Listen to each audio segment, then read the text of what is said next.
अमरावती शहरात पुन्हा एकदा घरफोडीच्या घटनांनी नागरिकांची झोप उडवली आहे। VMV परिसरातील श्रीमंगल कॉलनी येथे गुरुवारी मध्यरात्री 9 ते 10 जणांची संशयित टोळी शस्त्रांसह फिरताना दिसली। या चोरट्यांकडे धारदार शस्त्रे होती, तसेच त्यांनी दगडफेक करून परिसरात दहशत निर्माण करण्याचा प्रयत्न केला। याच टोळीने या रात्री एका फ्लॅटमध्ये घुसण्याचाही प्रयत्न केल्याची माहिती समोर आली आहे। काही घरांची दारे बाहेरून लावून पहाटे चोरीची संधी शोधण्याचा प्रयत्न करण्यात आला, मात्र योग्य संधी न मिळाल्याने चोरट्यांना हात हलवत परत जावे लागल्याचे समजते आहे। या घटनेनंतर श्रीमंगल कॉलनीसह संपूर्ण VMV परिसरात भीतीचे वातावरण निर्माण झाले आहे। नागरिकांनी रात्रीच्या वेळी सतर्क राहावे, संशयास्पद हालचाल दिसल्यास तात्काळ पोलिसांना माहिती द्यावी असे आवाहन करण्यात आले आहे। पोलिसांकडून परिसरातील CCTV फुटेज तपासण्याचे काम सुरू असून या टोळीचा लवकरच छडा लावण्यात येईल असा विश्वास व्यक्त केला जात आहे।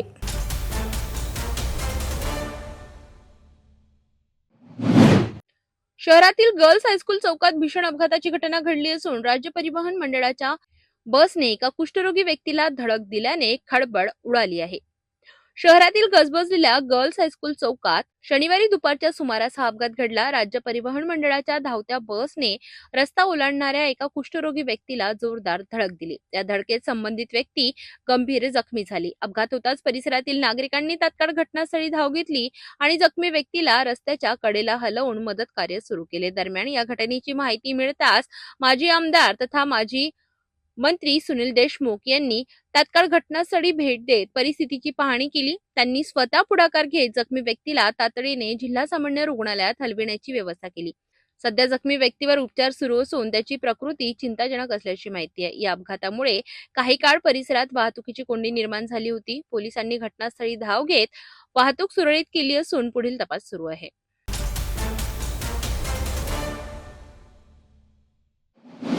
अमरावती शहर पोलीस आयुक्तालयात शनिवार 21 फेब्रुवारी रोजी नागरिकांच्या समस्या थेट ऐकण्यासाठी तक्रार निवारण केंद्राचे आयोजन करण्यात आले। अमरावती शहर पोलीस आयुक्तालयात शनिवारी ही तक्रार निवारण केंद्राचे आयोजन पोलीस आयुक्त राकेश ओला यांच्या पुढाकाराने पार पडले। या उपक्रमात शहरातील विविध भागातील नागरिकांनी मोठ्या संख्येने सहभाग घेतला। या तक्रार निवारण केंद्रात एकूण 35 नागरिकांनी आपल्या तक्रारी थेट पोलीस आयुक्तांसमोर मांडल्या। यामध्ये जमीन वाद, फसवणूक, मारहाण, शेजारील वाद, सायबर गुन्हे तसेच पोलीस ठाणे स्तरावर प्रलंबित असलेल्या तक्रारींचा समावेश आहे। पोलीस आयुक्तांनी प्रत्येक तक्रार काळजीपूर्वक ऐकून घेत संबंधित अधिकाऱ्यांना तात्काळ चौकशी करून लवकरात लवकर तक्रारींचे निवारण करण्याचे स्पष्ट आदेश दिले। तसेच नागरिकांना न्याय मिळवून देणे ही पोलीस दलाची प्राथमिक जबाबदारी असल्याचे त्यांनी यावेळी सांगितले। या उपक्रमामुळे नागरिकांना थेट आयुक्तांपर्यंत आपली समस्या मांडण्याची संधी मिळाली असून पोलीस प्रशासनाविषयक विश्वास अधिक दृढ झाल्याची भावना नागरिकांनी व्यक्त केली आहे। नागरिकांच्या तक्रारींचे तातडीने निवारण व्हावे आणि पोलीस प्रशासन अधिक लोकाभिमुख व्हावे या उद्देशाने राबविण्यात आलेला हा उपक्रम निश्चितच महत्त्वपूर्ण ठरत आहे।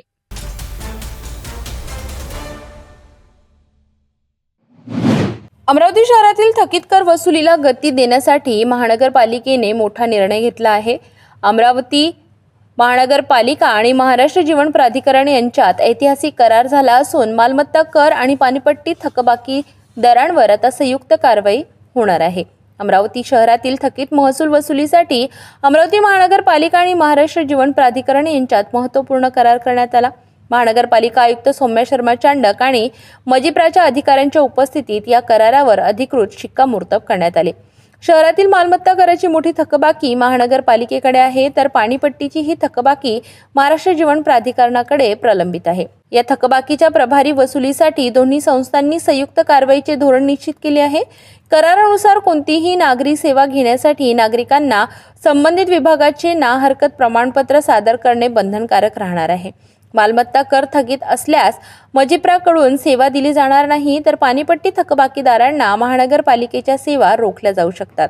याशिवाय मालमत्ता कर न भरणाऱ्यांचा पाणीपुरवठा खंडित करण्यासाठी मजिप्रा थेट सहकार्य करणार आहे। संबंधित झोन अधिकाऱ्यांचे ना हरकत प्रमाणपत्र मिळाल्यानंतरच पाणीपुरवठा पुन्हा सुरू होणार आहे। शहरातील अवैध नळ जोडण्या आणि कर न आकारलेल्या मालमत्ता शोधण्यासाठी संयुक्त डिजिटल डॅशबोर्ड तयार करण्यात येणार आहे। कर व पाणीपट्टी न भरणाऱ्यांविरुद्ध कायदेशीर जप्ती आणि वसुली कारवाई देखील संयुक्तपणे करण्यात येणार आहे। महसूल वाढविणे, थकबाकी कमी करणे आणि सेवा वितरणात शिस्त आणणे या उद्देशाने हा करार प्रशासनासाठी महत्त्वाचा टप्पा मानला जात आहे. प्रशासनाने नागरिकांना तातडीने थकीत मालमत्ता कर आणि पाणीपट्टी भरण्याचे आवाहन केले आहे.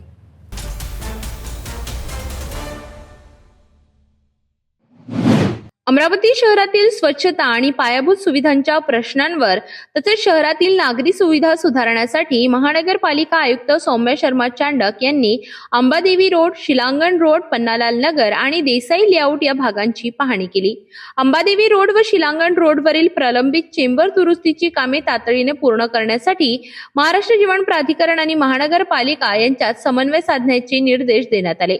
अंबादेवी परिसरातील खुल्या प्लॉटवर टाकला जाणारा कचरा थांबविण्यासाठी संबंधित प्लॉट तात्काळ बंद करून मालकांना नोटीस बजावण्याचे आदेश देण्यात आले आहे. पन्नालाल नगर येथील नाल्याच्या तुटलेल्या कठड्यांची नव्याने उभारणी आणि संरक्षण भिंत बांधण्यासाठी निधी उपलब्ध करून देण्याची प्रक्रिया वेगाने पूर्ण करण्याच्या सूचना देण्यात आल्या आहेत.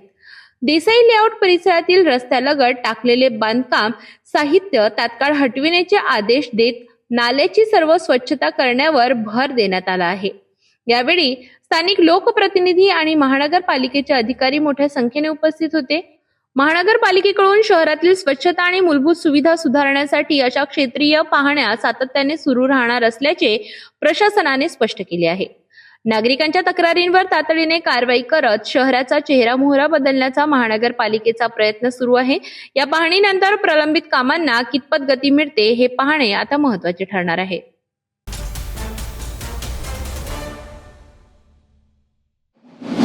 अमरावती महानगरपालिकेची 20 फेब्रुवारी रोजी पार पडलेली आमसभा विविध विषयांवरील चर्चेमुळे आणि झालेल्या गदारोळामुळे चांगलीच चर्चेत राहिली. अमरावती महानगरपालिकेची महत्त्वपूर्ण आमसभा 20 फेब्रुवारी रोजी पार पडली. या सभेत शहरातील विविध विकास कामे, प्रशासकीय विषय आणि आगामी नियोजनांवर चर्चा करण्यात आली. काही विषयांवर सभागृहात गदारोळही पाहायला मिळाला.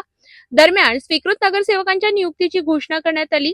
युवा स्वाभिमान पक्षाच्या वतीने संजय हिंगासपुरे यांची स्वीकृत नगरसेवक म्हणून निवड करण्यात आली आहे. या निवडीची घोषणा होताच पक्षाच्या पदाधिकारी व कार्यकर्त्यांनी जल्लोष करत फटाके फोडून आणि पुष्पगुच्छ देत त्यांचे अभिनंदन केले. यावेळी संजय हिंगासपुरे यांनी आपल्या निवडीचे श्रेय आमदार रवी राणा यांना देत त्यांचे आभार मानले. तसेच अमरावती शहराच्या सर्वांगीण विकासासाठी आपण कटिबद्ध राहणार असल्याचा विश्वासही त्यांनी व्यक्त केला.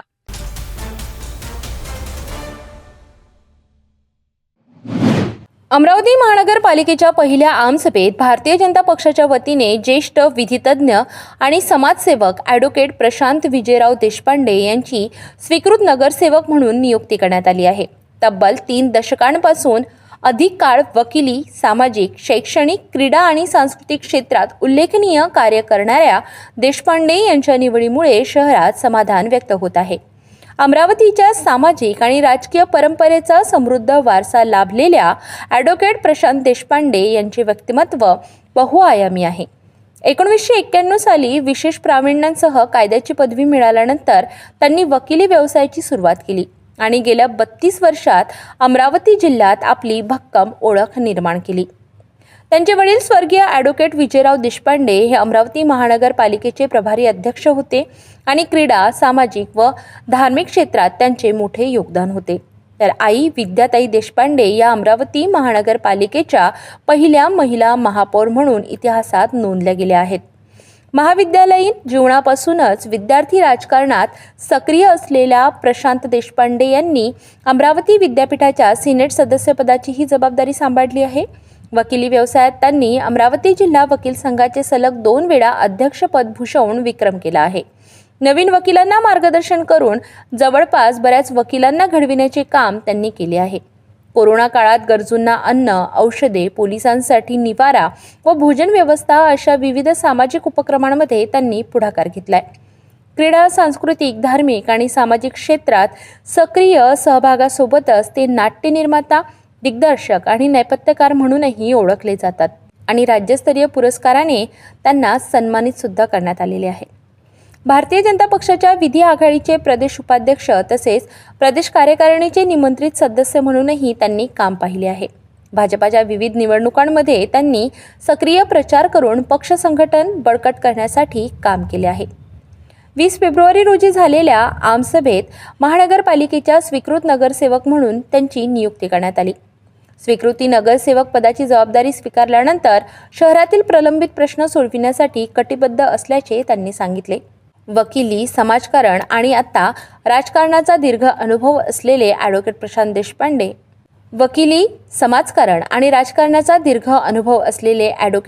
देशपांडे आता नगरसेवक म्हणून शहराच्या विकासात नवे अध्याय लिहितील अशी अपेक्षा व्यक्त केली जात आहे।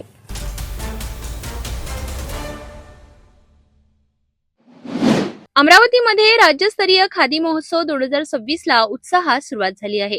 स्वावलंबी भारताच्या संकल्पनेला बळ देणारा हा महोत्सव गाडगेनगर येथील संत गाडगेबाबा यात्रिक ग्राउंडवर भरविण्यात आला आहे। नवयुग खादी परंपरेच्या प्रगतीसाठी आणि ग्रामीण रोजगाराला चालना देण्यासाठी खादी आणि ग्रामोद्योग आयोगाच्या संकल्पनेतून या राज्यस्तरीय खादी प्रदर्शनीचे आयोजन करण्यात आले आहे। मंडळी कार्यालय नागपूर यांच्या वतीने आयोजित हा महोत्सव 20 फेब्रुवारी पासून ते 1 मार्च पर्यंत सुरू राहणार आहे। स्वातंत्र्यानंतर खादीच्या विकासासाठी 1956 मध्ये खादी आणि ग्रामोद्योग आयोगाची स्थापना करण्यात आली। ग्रामीण भागात रोजगार उपलब्ध करून देत लोकांना आत्मनिर्भर बनवणे हा या आयोगाचा मुख्य उद्देश। याच संकल्पनेतून अमरावतीत भरविण्यात आलेल्या या महोत्सवाची टॅगलाईन आहे, हर घर स्वदेशी, घर घर स्वदेशी। या प्रदर्शनीत देशभरातील विविध खादी उत्पादने, हातमाग वस्त्र, ग्रामोद्योग निर्मित वस्तू, पारंपरिक कलाकुसर, सेंद्रिय उत्पादने आणि महिलांच्या बचत गटांनी तयार केलेल्या वस्तूंना मोठा प्रतिसाद मिळत आहे। खादी केवळ वस्त्र नाही तर स्वाभिमान, स्वावलंबन आणि स्वदेशीची ओळख आहे, अशी भावना यावेळी व्यक्त करण्यात आली आहे। शुक्रवार 20 फेब्रुवारी रोजी या महोत्सवाचे उद्घाटन उत्साहात पार पडले असून मोठ्या संख्येने नागरिकांनी या प्रदर्शनीला भेट द्यावे असे आयोजकांच्या वतीने आवाहन करण्यात आले आहे। खादीच्या माध्यमातून ग्रामीण अर्थव्यवस्थेला चालना देत आत्मनिर्भर भारताची संकल्पना प्रत्यक्षात आणणारा हा महोत्सव अमरावतीकरांसाठी एक मोठी पर्वणी ठरत आहे। आपणही या राज्यस्तरीय खादी प्रदर्शनीला भेट द्या आणि स्वदेशीला प्रोत्साहन द्या। विभागीय निदेशक आहे इथे आणि आजच्या या कार्यक्रमाचं स्वरूप जे आहे ते खादी प्रदर्शनी, या प्रदर्शनीची सुरुवात आजपासून होत आहे। याचं रितसर उद्घाटन करण्याचा हक्क जो आहे तो आमच्या खादी ग्रामोद्योग आयोगाचे अध्यक्ष यांचा आहे।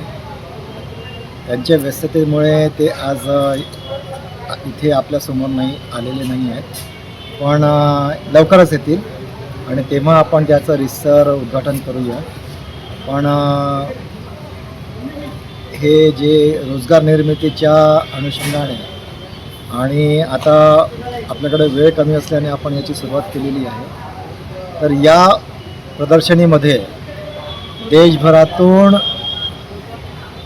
आणि देशाच्या कानाकोपऱ्यातून म्हणता येईल सगळ्याच प्रकारचे उद्योजक की ज्यांच्या उत्पादनाला एक बाजारपेठ मिळावी या उद्देशाने याचं आयोजन करण्यात आलेलं आहे।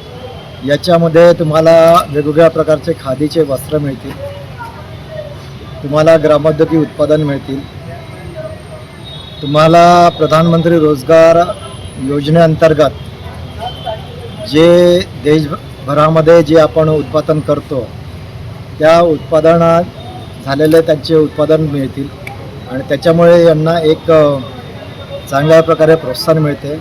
असं प्रोत्साहन सदैव आपण सुद्धा दिलं पाहिजे अशी माझी अपेक्षा आहे। तसा इथे जे जवळपास आलेले आहेत तर आपण बघू शकाल की उत्तर प्रदेश, मध्य प्रदेश, छत्तीसगड, तामिळनाडू अशा विविध प्रांतातून इथे उद्यमी लोक आलेले आहेत। किती स्टॉल इथे सध्या तरी लागलेले आहे आणि महाराष्ट्रामध्ये किती ठिकाणी हा महोत्सव साजरा होतो?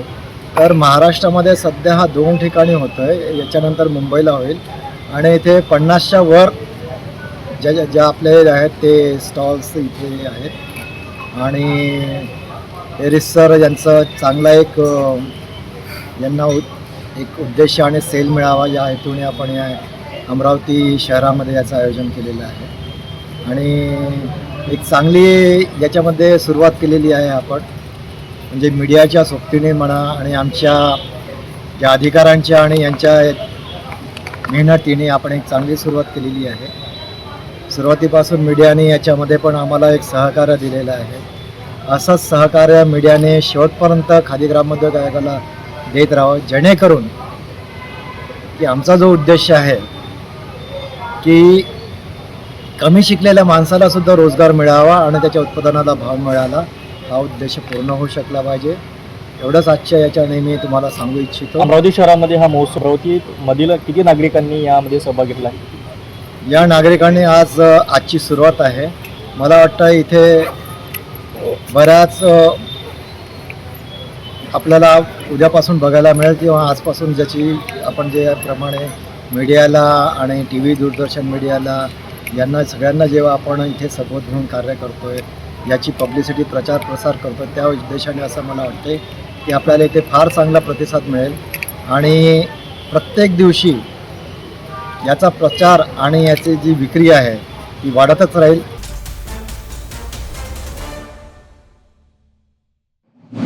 अमरावती जिल्ह्यातील दिव्यांग विद्यार्थ्यांसाठी उत्साह आणि प्रेरणा देणाऱ्या जिल्हास्तरीय क्रीडा स्पर्धेला दिमाखात सुरुवात झाली. अमरावती जिल्हा दिव्यांग सक्षमीकरण कार्यालयाच्या वतीने 19 ते 20 फेब्रुवारी 2026 दरम्यान 2 दिवसीय जिल्हास्तरीय दिव्यांग क्रीडा स्पर्धांचे आयोजन करण्यात आले आहे. या स्पर्धेचे उद्घाटन मुख्य कार्यकारी अधिकारी संजिता महापात्र यांच्या हस्ते हनुमान व्यायाम प्रसारक मंडळाच्या मैदानावर उत्साहात पार पडले. कार्यक्रमाच्या सुरुवातीला छत्रपती शिवाजी महाराज, लुईस ब्रेल आणि हेलन केलर यांच्या प्रतिमेचे पूजन व दीप प्रज्वलन करण्यात आले. त्यानंतर क्रीडा ज्योत प्रज्वलित करून हिरवी झेंडी दाखवत स्पर्धेची अधिकृत सुरुवात करण्यात आली. या स्पर्धेत अस्थिव्यंग, दृष्टिबाधित, कर्णबधिर, बौद्धिक दिव्यांग आणि बहुविकलांग अशा विविध प्रवर्गातील सुमारे 400 स्पर्धक आणि 150 कर्मचारी सहभागी झाले आहेत. जिल्ह्यातून प्रथम क्रमांक मिळविणाऱ्या खेळाडूंना राज्यस्तरीय स्पर्धेसाठी पाठविण्यात येणार आहे. उद्घाटन प्रसंगी बोलताना संजिता महापात्र यांनी सुगम दिव्यांग अभियानावर भर देत जिल्ह्यातील सर्व शासकीय इमारती दिव्यांगांसाठी सुलभ करण्याचा संकल्प व्यक्त केला. यासाठी येणाऱ्या आर्थिक वर्षात विशेष तरतूद करण्यात येणार असल्याचेही त्यांनी सांगितले. कार्यक्रमानंतर त्यांनी सर्व दिव्यांग विद्यार्थ्यांची प्रत्यक्ष भेट घेऊन त्यांना शुभेच्छा दिल्या. तसेच त्यांनी त्यांच्या वतीने आईस्क्रीमचे वाटपही करण्यात आले.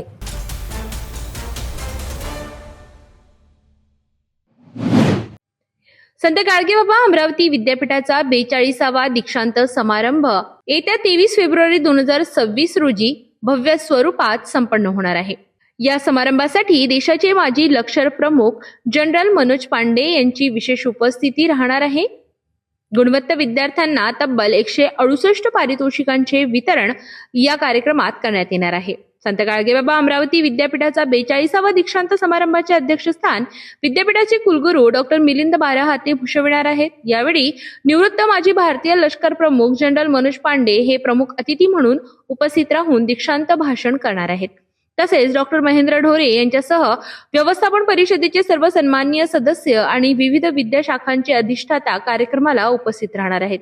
विद्यापीठाच्या स्थापनेला यंदा 43वे वर्ष पूर्ण होत असून 451 संलग्नित महाविद्यालयांच्या माध्यमातून ज्ञानदानाचे कार्य सातत्याने सुरू राहणार आहे.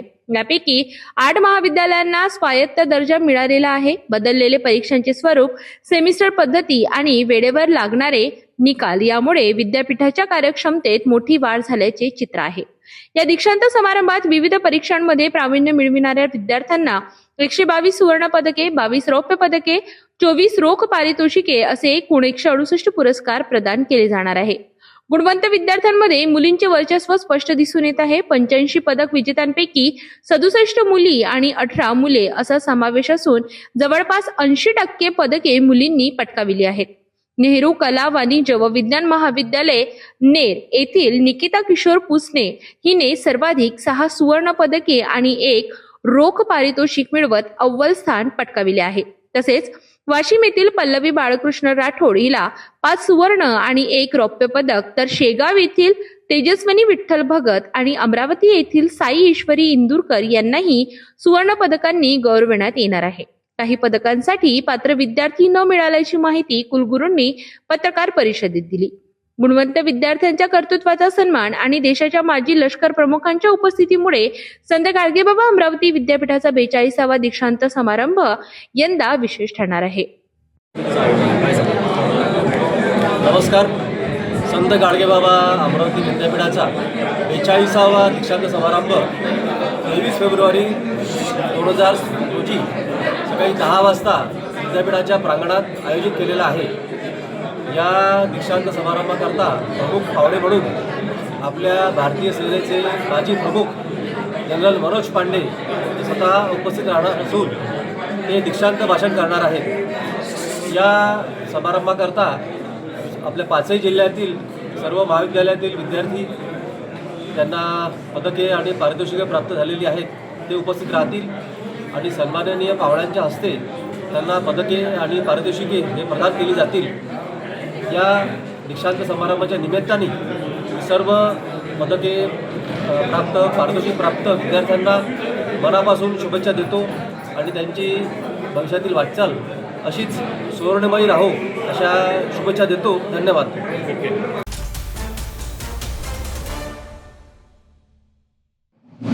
अंजनगाव सुर्जी तालुक्यात शेतकऱ्यांच्या शेती अवजारांवर डल्ला मारणाऱ्या चोरट्या टोळीचा पोलिसांनी पर्दाफाश केलाय. एका आरोपीला अटक करण्यात आली असून दुसरा आरोपी फरार असून त्याचा तपास पोलीस घेत आहेत. अंजनगाव सुर्जी तालुक्यातील बोरागडा येथील शेतकरी विशाल चिकटे यांच्या शेतातून लोखंडी नांगर चोरीला गेल्याची तक्रार पोलीस स्टेशनला दाखल करण्यात आली होती. या तक्रारीवरून पोलिसांनी गुन्हा दाखल करत तातडीने डीबी पथकाला तपासासाठी रवाना केले.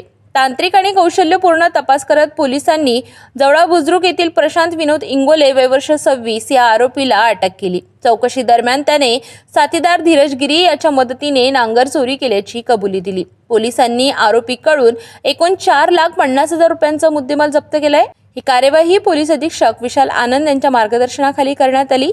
पोलिसांनी पुढील तपास सुरू केला असून फरार आरोपींचा शोध घेतला जातो आहे.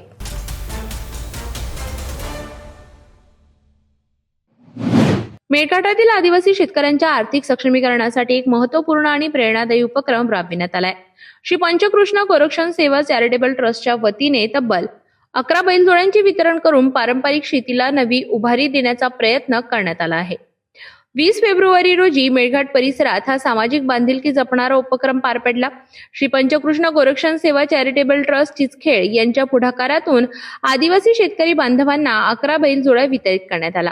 महानुभाव पंथांचे ऑल इंडिया अध्यक्ष कारंजेकर महाराज यांच्या आशीर्वादाने हा कार्यक्रम संपन्न झाला. समाजसेवक चंद्रकुमार उर्फ लप्पी भिया जाजोदिया यांच्या हस्ते बैलजोड्यांचे वितरण करण्यात आले. मेळघाटातील अनेक आदिवासी शेतकरी आर्थिक अडचणींमुळे शेतीसाठी आवश्यक साधन सामग्री घेऊ शकत नाहीत. बैलजोडी मिळाल्याने नांगरणी, पेरणी आणि इतर शेती कामे सुलभ होणार असून त्यांच्या उत्पन्नात वाढ होण्यास मदत होणार आहे. गौसंवर्धन, शेतकरी मदत आणि ग्रामीण भागातील गरजू कुटुंबांना आधार देणे हे ट्रस्टचे प्रमुख उद्दिष्ट असून भविष्यातही असे उपक्रम राबविण्याचा संकल्प यावेळी व्यक्त करण्यात आला. कार्यक्रमाच्या शेवटी उपस्थित मान्यवरांनी शेतकऱ्यांना प्रगतीच्या शुभेच्छा देत समाजातील सर्व घटकांनी अशा सकारात्मक कार्यात सहभागी होण्याचे आवाहन केले आहे.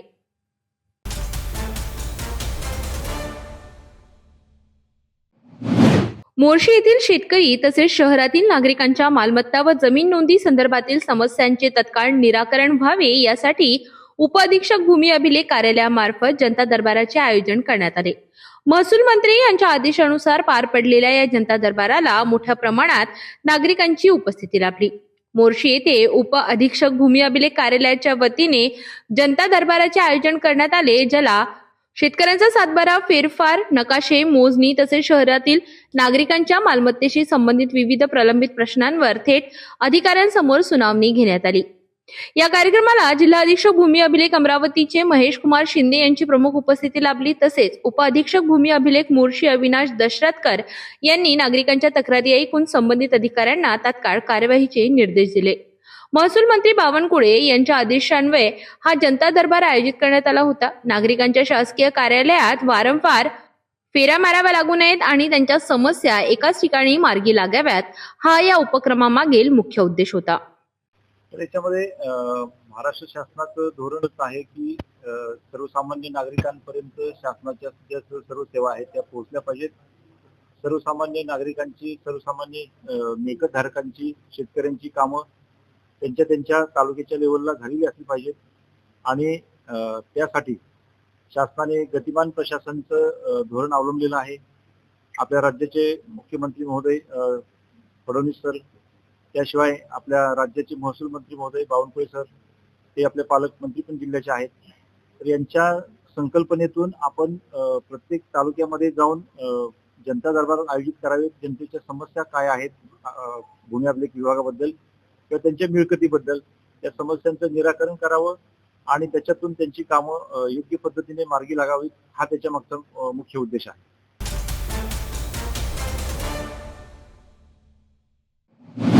रील स्टार बनण्याचं स्वप्न, महागडा मोबाईल, कॅमेरा आणि लक्झरी लाईफस्टाईलची हौस आणि हौसेपायी एका 19 वर्षीय तरुणीने थेट चोरीचाच मार्ग निवडल्याची धक्कादायक घटना अकोल्यात उघडकीस आली आहे. स्वतःच्या मैत्रिणीच्या घरावर डल्ला मारत तब्बल 21 लाखांच्या दागिन्यांची चोरी करण्यात आली. या प्रकरणी पोलिसांनी मुख्य महिला आरोपीसह तिच्या 3 साथीदारांना अटक केली आहे. मिळालेल्या सविस्तर माहितीनुसार अकोला शहरातील जुने शहर पोलीस स्टेशन हद्दीतील सागर कॉलनी परिसरात ही घटना घडली. फिर्यादी आणि आरोपी या दोघी एकमेकींच्या शेजारी राहत असून एकमेकींची चांगली ओळख होती. रील बनवण्याच्या बहाण्याने महिला आरोपीने फिर्यादीला स्वतःच्या घरी बोलावले.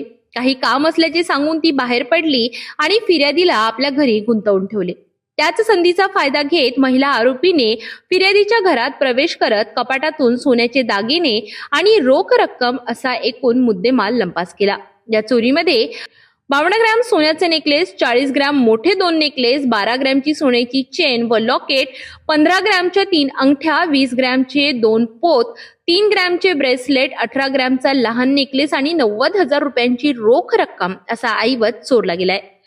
पोलिसांच्या तपासादरम्यान महिला आरोपीने तिचा प्रियकर आणि इतर 2 साथीदारांच्या मदतीने हा गुन्हा केल्याचे समोर आले. पोलिसांनी तातडीने कारवाई करत आरोपींना अटक केली असून त्यांच्या ताब्यातून 138 ग्रॅम सोनं, ज्याची किंमत अंदाजे 21 लाख रुपये आहे, तसेच 50,000 रुपये रोख जप्त करण्यात आली आहे. या घटनेमुळे परिसरात एकच खळबळ उडाली असून रील स्टार होण्याच्या नादात गुन्हेगारीकडे वळणाऱ्या तरुणाईबाबत चिंता व्यक्त केली जात आहे. सोशल मीडियावर प्रसिद्धी मिळविण्याच्या हव्यासापायी गुन्हेगारीचा मार्ग स्वीकारण्याची ही धक्कादायक घटना असून पालकांनी आणि तरुणांनी यापासून धडा घेण्याची गरज आहे. अकोल्यातील या प्रकरणाचा पुढील तपास जुने शहर पोलीस करीत आहेत. बरोबर आहे. जुने शहर अंतर्गत सागर कॉलनीमधील फिर्यादी नेहा सावदेकर यांना त्यांची मैत्रीण हिने इंस्टाग्रामवर रील बनवत असताना त्यामध्ये गुंतवून त्याच तिच्या मैत्रिणीच्या घरी चोरी करून संपूर्ण मुद्देमाल तिच्याच जुन्या मित्रांकडे सुपूर्द केल्याची घटना पोस्ट जुने शहर येथे घडली. हा संपूर्ण गुन्हा दाखल करून त्याचा तपास करण्यात आला आणि तपासामध्ये असे निष्पन्न झाले की फिर्यादी यांना रील बनवण्यामध्ये गुंतवून तिच्याच मैत्रिणी तिच्या घरी चोरी करून संपूर्ण मुद्देमाल जुन्या मित्राकडे सुपूर्द केला. पोलीस स्टेशन जुने शहर येथील अधिकारी अंमलदारांनी संबंधित गुन्ह्यामध्ये एकूण 4 आरोपी, फिर्यादीची मैत्रीण त्याचप्रमाणे तिचे जुने मित्र यांना ताब्यात घेऊन संपूर्ण जवळपास 150 ग्रॅमच्या जवळपास सोन्याचे दागिने आणि 90,000 रुपये कॅश असा एकूण 21,50,000 रुपयाचा मुद्देमाल ताब्यात घेण्यात आलेला. पुढील तपास सुरू आहे.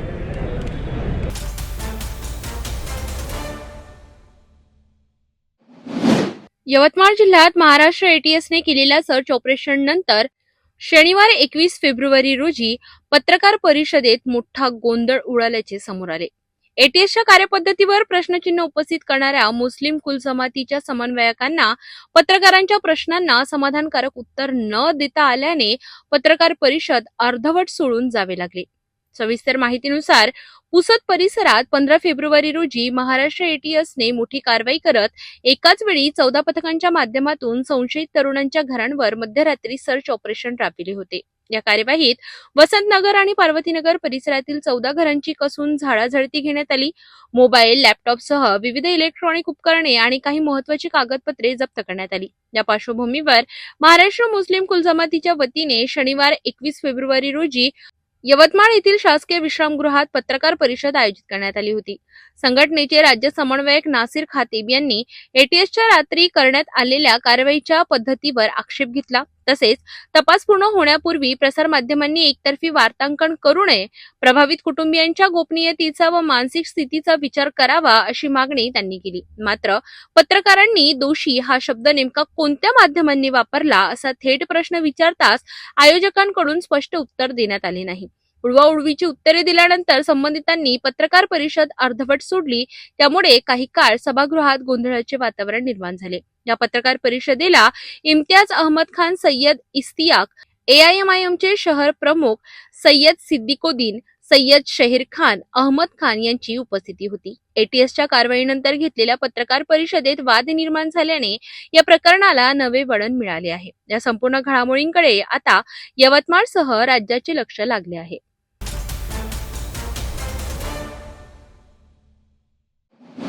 वाशिम जिल्ह्यातील मालेगाव तालुक्यात एका धक्कादायक आणि मन हेलावून टाकणारी घटना समोर आली आहे. पांगरी नवघरे परिसरातील एका शेतकऱ्याने शेतातील झाडाला गळफास घेऊन आत्महत्या केल्याची घटना उघडकीस आली असून घटनेमुळे परिसरात हळहळ व्यक्त केली जात आहे. सविस्तर माहितीनुसार मालेगाव तालुक्यातील पांगरी नवघरे येथील शेतकरी राजू हरिभाऊ कालापाड यांनी आपल्या शेतातील झाडाला गळफास घेऊन आत्महत्या केली. त्यांच्या पश्चात पत्नी उषा कालापाड, पवन, अक्षर आणि पूनम ही 3 लहान मुले असा परिवार आहे. कुटुंबाचा मुख्य आधारस्तंभ हरपल्याने या कुटुंबावर दुःखाचा डोंगर कोसळला आहे. राजू कालापाड यांच्या नावावर वडिलोपार्जित 6 एकर जमीन होती. मात्र शेतीसोबतच ते मोलमजुरी करून कुटुंबाचा उदरनिर्वाह करत होते. अत्यंत हलाखीच्या परिस्थितीत ते संसाराचा गाढा ओढत होते.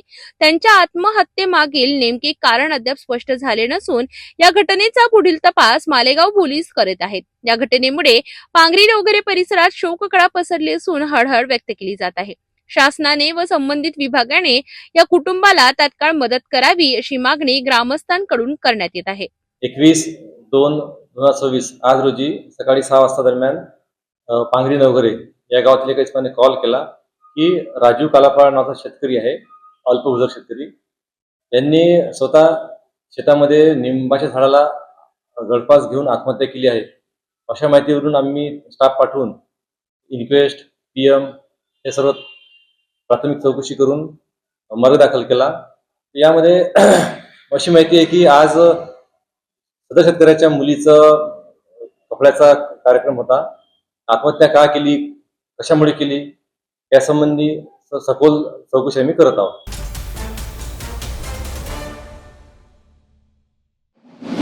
वाशिम जिल्ह्यातील 3 परीक्षा केंद्रांवर कॉपी प्रकरणी मोठी कारवाई करण्यात आली असून केंद्र प्रमुखांसह तब्बल 12 जणांवर गुन्हे दाखल करण्यात आले आहेत. 12वीच्या इंग्रजीच्या पेपर दरम्यान 20 विद्यार्थ्यांना रंगेहात पकडण्यात आल्यानंतर शिक्षण क्षेत्रात एकच खळबळ उडाली. सविस्तर माहितीनुसार वाशिम जिल्ह्यातील मानोरा तालुक्यात प्राथमिक शिक्षणाधिकाऱ्यांच्या भरारी पथकाने अचानक धाड टाकत कॉपी प्रकरण उघडकीस आणले. शेंदूरजना आढावा येथील आप्पास्वामी कनिष्ठ महाविद्यालयात इंग्रजीच्या पेपर दरम्यान 2 विद्यार्थी कॉपी करताना आढळले. तर रुईगोस्ता येथील वाघामाय देवी आदिवासी आश्रम शाळेच्या परीक्षा केंद्रावर तब्बल 17 विद्यार्थ्यांनी सामूहिक कॉपी केल्याचा धक्कादायक प्रकार समोर आला. या प्रकरणी मानोरा पंचायत समितीचे प्रभारी गट शिक्षणाधिकारी अनिल पवार यांनी आसिगाव पोलीस ठाण्यात तक्रार दाखल केली. त्यानुसार केंद्र प्रमुखांसह 6 पर्यवेक्षक शिक्षकांवर गुन्हा दाखल करण्यात आलाय. दरम्यान किन्ही राजा येथील वसंतराव नाईक महाविद्यालयाच्या परीक्षा केंद्रावरही एका विद्यार्थ्याला कॉपी करताना पकडण्यात आले. या प्रकरणी मालेगावचे गट शिक्षणाधिकारी गजानन परांडे यांनी जवळका पोलीस ठाण्यात तक्रार दिल्यानंतर केंद्र प्रमुख आणि केंद्र पर्यवेक्षकांवर गुन्हा दाखल करण्यात आलाय. या कारवाईमुळे शिक्षण क्षेत्रात मोठी खळबळ उडाली असून कॉपीला पाठीशी घालणाऱ्यांचे धाबे दणाणले आहेत.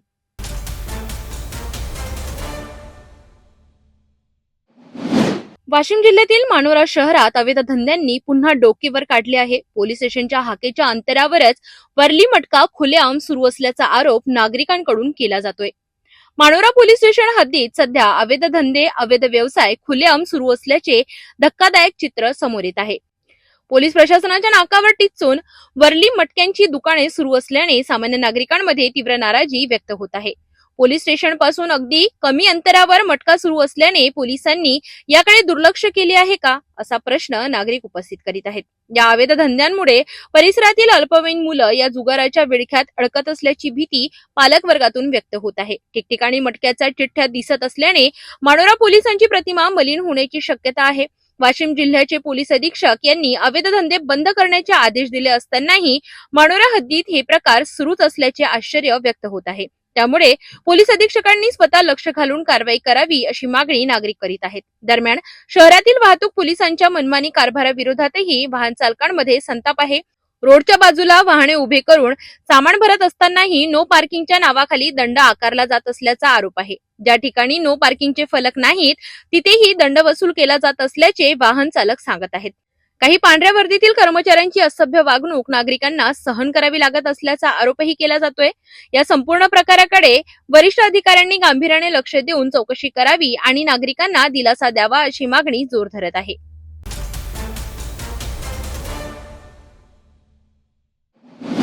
वाशिम जिल्ह्यातील मालेगाव परिसरात अकोला नांदेड महामार्गावर ट्रॅक्टर आणि भरधाव ट्रक यांच्यात भीषण अपघात झाला असून या अपघातात 3 जण गंभीर जखमी झाले आहेत. जखमींमध्ये ट्रॅक्टर चालकाची प्रकृती अत्यंत चिंताजनक असल्याची माहिती आहे. मिळालेल्या सविस्तर माहितीनुसार मालेगाव परिसरातील अकोला नांदेड राष्ट्रीय महामार्गावर झाडांची कटिंग करण्याचे काम सुरू होते. यासाठी ट्रॅक्टर रस्त्याच्या कडेला उभा होता. दरम्यान वाशिमकडे भरधाव वेगाने जाणाऱ्या ट्रकने ट्रॅक्टरला मागील बाजूने जोरदार धडक दिली. धडक इतकी भीषण होती की ट्रक रस्त्याच्या कडेला जाऊन पलटी झाला. या अपघातात ट्रॅक्टर चालकासह ट्रक चालक आणि त्याचा सहकारी गंभीर जखमी झाले आहेत. स्थानिक नागरिकांनी तात्काळ मदत कार्य करत जखमींना बाहेर काढले आणि उपचारासाठी जवळच्या खासगी रुग्णालयात दाखल केले. जखमींमध्ये ट्रॅक्टर चालकाची प्रकृती चिंताजनक असल्याची माहिती डॉक्टरांनी दिली आहे. अपघातानंतर काही काळ या मार्गावरील वाहतूक पूर्णपणे ठप्प झाली होती. पोलिसांनी घटनास्थळी धाव घेत वाहतूक सुरळीत केली असून पुढील तपास सुरू केला आहे.